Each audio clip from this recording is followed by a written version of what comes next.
What would be your advice to someone out there who is just getting started then and does perhaps feel a bit intimidated like you did?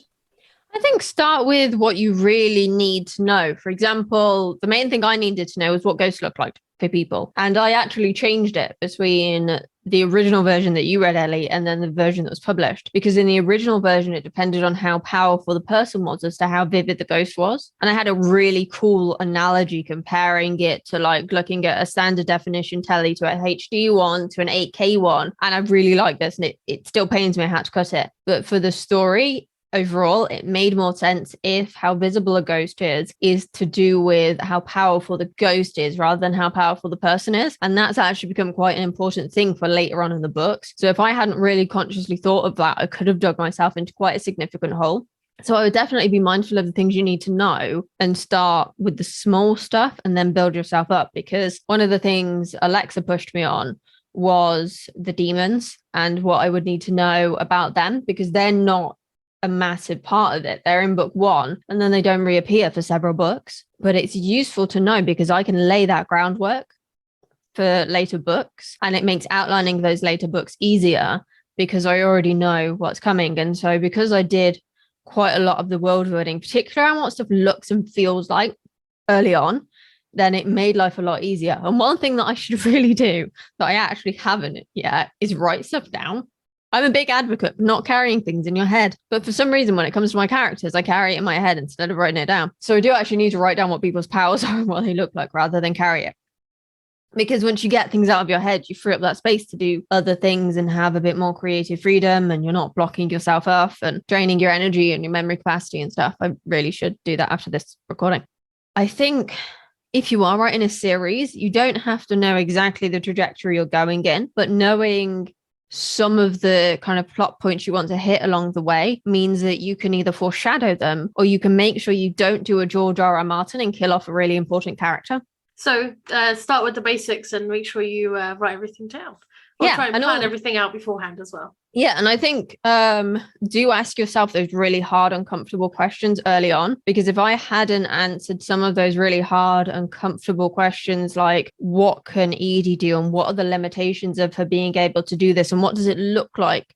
What does it feel like? What does it sound like? All those kind of senses that I forget to include a lot in my writing, but that are really important for the world building. If you have those at the start, then later on, it becomes a lot easier to actually just sit down and write because you're not answering those questions as you go. And then you're more consistent as well. Of course. And it's all part of that outlining thing we keep going on and on about, right? I actually think it comes before the outlining. And I think this is part of why my brain didn't like it when I was younger, was because I just wanted to sit down and write. I didn't want to do the planning in advance. I did want to pants it. And now I'm doing this as a business. I do have to be more organized, and I have fragmented out the planning and the outlining and the writing and the editing. And because I've segmented things up a lot more, I actually enjoy each stage more. When I did writing and editing at the same time, it was too much pressure and I couldn't just chill and be in the moment and kind of treat it much more mindfully, for example. And therefore, I wasn't building my writing skills as quickly as I could. And when I was trying to figure out where the story went next as I was writing, it was more pressure on my brain because as well as trying to form sentences, I was basically trying to problem solve at the same time. And they are very different parts of your brain, the same as when you're writing and editing at the same time.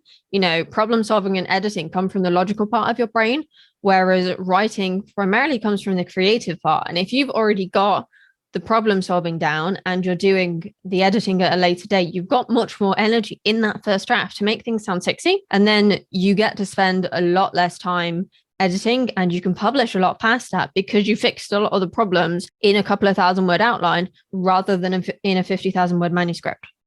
Definitely. I have done that on a smaller scale so far. So for first Alex Warrington book, which doesn't have a name, I've done my first draft and now I'm just going through and reading some books to try and improve it. And then I'll start working on the next stage. But I can already see how I can improve my process the next time around, right? I think those processes and always looking for ways that you can do it better next time is really important because people think like, I must have my process down this far into my career. And actually it changes with every book because it's about the stuff I learn from working on that book, but it's also how it makes me feel, if I enjoy it, where my mind is, where my body is. It's a lot of different factors that go into what the process is for a book, because The Ghost Call is the fastest turnaround I've had for the start of a new series. Because What Happens in New York took 8 years, and Hollywood Gossip took even longer because it was a spin-off of the first one. And then The Mummy's Curse I wrote after finishing The Ghost Call, which was December 2020. And then I published that in September. And by that point, I already had a first draft of The Necromancer's Secret, which is out on the 29th of March. And I had some of The Witch's Sacrifice already drafted as well. And that's currently in your hands. I know, I've been reading it, no spoilers.